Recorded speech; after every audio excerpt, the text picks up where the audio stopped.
Hello friends, स्वागत है आपका हमारे इस यूट्यूब चैनल लॉ एस्पायरेंट में। तो जैसा कि आपको पता होगा कि हमने एक सीरीज़ शुरू किया है जिसमें कि हम आपको सेक्शन 1 से लेकर जितना भी सेक्शन है आईपीसी में सारा बता रहे हैं एक एक करके। तो हमने अभी तक 4 सेक्शंस के बारे में सेक्शन 1 to 4 के बारे में बता दिया है। अगर आपने वो सारे वीडियोज़ को नहीं देखा है तो आपको आई बटन में या फिर डिस्क्रिप्शन में उसका लिंक मिल जाएगा, तो जाकर वो वीडियो देखिए। और अगर आपको जानना है कि आईपीसी के सेक्शन 5 में क्या लिखा हुआ है तो इस वीडियो को पूरा देखिए, आप पता चल जाएगा आईपीसी के 5 में सेक्शन 5 में क्या मेंशन है। तो चलिए वीडियो को शुरू करते हैं। तो सबसे पहले section 5 in the Indian penal code क्या है, चलिए जानते हैं। 5. Certain laws not be affected by this act. Nothing in this act shall affect the provisions of any act for punishing mutiny and desertion of officers, soldiers, sailors or airmen in the service of the government of India or the provisions of any special or local law। तो चलिए इसको हिंदी में जानने की कोशिश करते हैं। भारतीय दंड संहिता की धारा 5, कुछ कानूनों का इस अधिनियम से प्रभावित नहीं है होना। इस अधिनियम की कोई भी बात भारत सरकार की सेवा में अधिकारियों, सैनिकों, नाविकों या वायु सैनिकों के विद्रोह और परित्याग को दंडित करने के लिए किसी भी अधिनियम के प्रावधानों या किसी के प्रावधानों को प्रभावित नहीं करेगी। तो चलिए इसका मतलब आपको मैं पहले आसान भाषा में समझा देता हूँ कि यहाँ पे सेक्शन 5 के तहत बताया जाता है कि कोई भी कानून जो कि स्पेशल कानून है भारत में बना हुआ है, जैसे आर्मी के लिए एक्ट बनाया हुआ है, आर्मी एक्ट उसको शायद कहते हैं, इसको कहते हैं आर्मी लॉज। तो वो जो है वो इंडियन आर्मी के हर सैनिक पे एप्लीकेबल होता है। अगर वो कुछ करते हैं गलत जो कि एक क्राइम है तो इंडिया में उसको सज़ा देने के लिए बनाया हुआ है आर्मी एक्ट, तो उनको उसी के तहत सज़ा दी जाएगी। वो आईपीसी के तहत नहीं आते हैं, आईपीसी उसके बीच में दखल नहीं देगा, आईपीसी वहाँ पे कोई भी रोल प्ले नहीं करेगा। यही बताया जा रहा है कि वहाँ पे आईपीसी का कोई रोल नहीं है, उसके लिए अपना स्पेसिफिक कानून है, स्पेसिफिक तरीके से उसका प्रोसीजर है, उसके तहत उसको सज़ा दी जाएगी।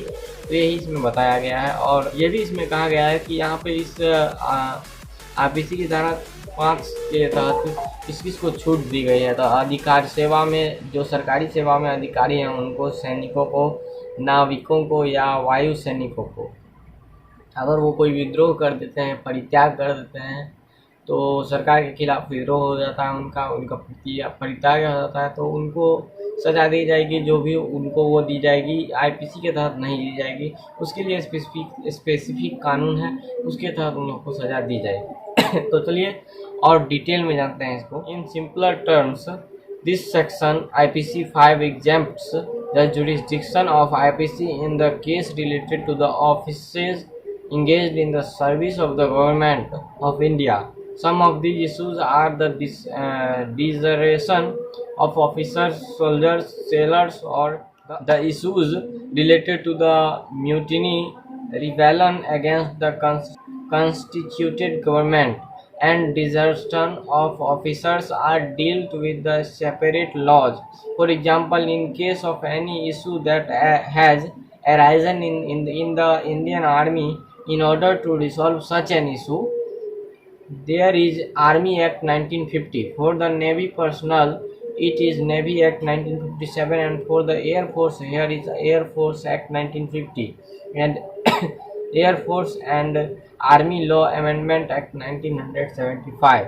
Section 5 of the Indian Penal Code somehow is a saving clause as it excludes the operation of the IPC in the cases where separate provisions or special laws have been made to deal with such issues। तो चलिए इसको हिंदी में जानने की कोशिश करते हैं। सरल शब्दों में यह धारा आईपीसी 5 भारत सरकार की सेवा में लगे अधिकारियों से संबंधित मामलों में आईपीसी के अधिकार क्षेत्र को छूट देती है। इनमें से कुछ मुद्दे अधिकारियों, सैनिकों, नाविकों या वायु सैनिकों का परित्याग है। सरल शब्द में यही बताया गया कि यह धारा आईपीसी 5 भारत की सेवा में लगे अधिकारियों से संबंधित मामलों में आईपीसी के अधिनियम अधिकार के क्षेत्र को छूट देती है। मतलब ये बताया जा रहा है कि भारत के जो सरकारी सेवा में जो भी लगे हुए हैं उनको आईपीसी से छूट दी जाती है। जो भारत का सरकारी सेवा कर रहे हैं उनको दूसरे कानूनों के तहत सज़ा दी जाएगी। आईपीसी के तहत उन्हें कोई भी सज़ा नहीं दी जा सकती है, उनको दूसरे कानून के तहत सज़ा दी जाएगी। आईपीसी उन पर लागू नहीं होता है। अगर वो सरकारी सेवा दे रहे हैं उस दौरान अगर उन्होंने कोई क्राइम किया है तो उनके लिए स्पेसिफिक सेपरेट बनाया गया है प्रोसीजर, तो उसको वो फॉलो करेंगे, उससे उनको सज़ा दी जाएगी। आईपीसी उसमें कोई भी रोल प्ले नहीं करेगा, ना उनको बचा पाएगा ना उनको सज़ा दिला पाएगा। यही यहाँ पे कहा गया है। और चलिए आगे थोड़ा सा जानते हैं और इसमें डिटेल में। विद्रोह, गठित सरकार के खिलाफ विद्रोह और अधिकारियों के परित्याग से संबंधित मुद्दों को अलग कानूनों से निपटाया जाता है। उदाहरण के लिए भारतीय सेना में उत्पन्न होने वाली किसी भी समस्या के समाधान के लिए सेना अधिनियम 1950 है। नौसेना कर्मियों के लिए यह नौसेना अधिनियम 1957 है और वायु सेना के लिए यहाँ वायु सेना अधिनियम 1950 है और वायु सेना और सेना कानून संशोधन अधिनियम 1975।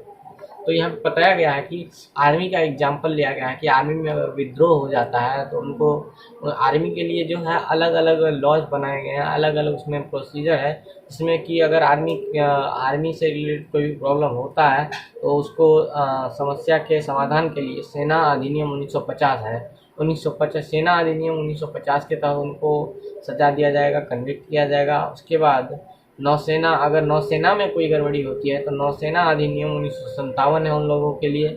और उसके बाद वायुसेना में अगर कोई भी गड़बड़ी होता है तो वायुसेना अधिनियम 1950 उन लोगों के लिए बना हुआ है। और वायुसेना और सेना कानून संशोधन अधिनियम 1975 भी उन्हीं के लिए है। तो इतने सारे लॉज, इतने सारे रूल्स रेगुलेशंस उन लोगों के लिए बने हुए हैं, तो वो आईपीसी के तहत नहीं आएंगे। उन लोग को इन्हीं लॉज जो मैंने अभी आपको बताया है, सेना अधिनियम 1950, 1957, नौसेना अधिनियम 1957, उसके बाद वायुसेना अधिनियम 1950, इनके तहत उनको सज़ा दी जाएगी, उनको कन्विक्ट किया जाएगा।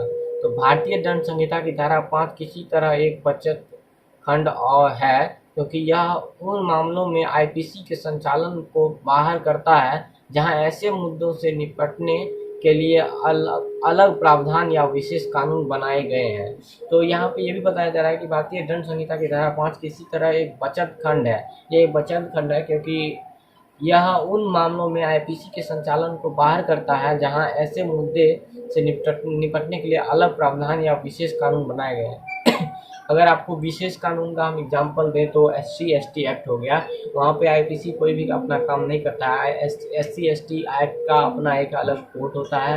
अगर कोई आदमी SC/ST का केस करता है तो उसके लिए अलग, हर जगह पे अलग एक कोर्ट बनाया गया है, वहाँ पे ही उसकी सुनवाई होगी। SC/ST एक्ट में जो भी मेंशन्ड है उसी के तहत उन पर पूरा प्रोसीजर चलेगा और उसमें जो सज़ा मेंशन्ड है उसी के तहत उनको सज़ा दी जाएगी। आईपीसी वहाँ पे कोई भी रोल प्ले नहीं करेगा। तो वो एक स्पेशल लॉ है।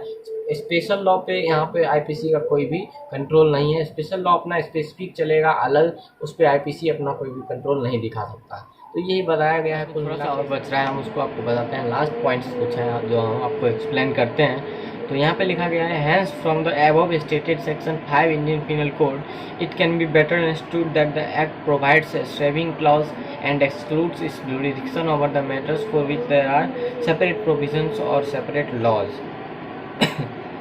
तो कुल मिला के वही बात बताया गया है जो मैंने कुछ देर पहले आपको बताया है कि इसलिए उपयुक्त धारा 5 भारतीय दंड संहिता से यह बेहतर ढंग से समझा जा सकता है कि अधिनियम एक बचत खंड प्रदान करता है और उन मामलों पर अपने अधिकार क्षेत्र को बाहर करता है जिनके लिए अलग प्रावधान या अलग कानून है। मतलब यहाँ पे जिस भी मैटर के लिए अलग से प्रावधान बनाया गया है, अलग से कानून बना गया है, वहाँ पे इस आईपीसी का कोई रोल नहीं रह जाता है। खास करके यही यह धारा बताता है, यह सेक्शन बताता है। सेक्शन 5 जो है यही बताया, इसमें यही बताया गया है कि जहाँ पे अगर कोई सेपरेट रूल, सेपरेट कोई ऐसा लॉ बन गया है जहाँ पे, जैसे SC ST मैंने बताया, जैसे पॉक्सो एक्ट बताया, तो इन जगहों पे से IPC का कोई रोल नहीं रह जाता है। वहाँ पे उनमें जो मेंशन्ड है उसी के तहत उनका प्रोसीजर चलेगा, उसी के तहत उनको सज़ा दी जाएगी। या उनको अगर बचना होगा, या फिर वो अगर उनको सज़ा नहीं देना होता है, अगर वो रॉन्ग प्रूव नहीं किए जाते हैं, तो वो भी उसी प्रोसीजर के तहत होगा। तो यहाँ पे IPC का कोई रोल नहीं रह जाता है। कुल मिला के बस यही यहाँ कहा गया है IPC के सेक्शन 5 में। तो चलिए, उम्मीद करते हैं कि आपको ये वीडियो अच्छा लगा होगा। अगर अच्छा लगा है तो वीडियो को लाइक करिए, चैनल को सब्सक्राइब करिए। मिलते हैं किसी नए वीडियो में नए टॉपिक के साथ। तब तक के लिए जय हिंद, जय भारत, गुड बाय।